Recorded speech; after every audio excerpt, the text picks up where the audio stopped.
Every day, healthcare runs on decisions that have to be specific, with traceable steps. Yet most AI tools still treat diagnosis extraction like a final answer problem. One prompt in, a list of conditions out, while the most important part stays hidden. The steps the model took to get there. Here is the problem.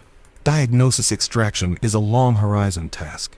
You move from a broad clinical picture to a precise set of conditions through a sequence of narrowing decisions.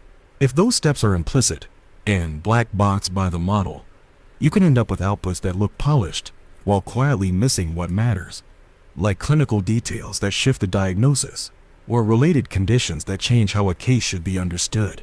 That is why I built TMSP, the test for medical stepwise predictions.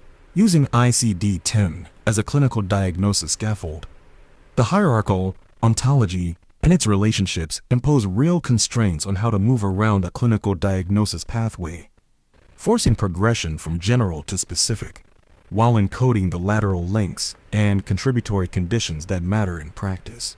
At each step, the model must choose between candidates and explain its reasoning in structured form, so you can see not only what it selected, but why. You can watch the traversal stream in real time, benchmark a model's path against an expected gold standard, measure consistency across runs, and inject feedback to nudge the model towards better decisions. This is not just a black boxed evaluation. It is a framework for developing medical language models that are transparent, testable, and tunable, where trust can naturally evolve from illuminating the explainable path instead of taking the huge leap in the dark. TMSP, for when the healthcare traversal matters.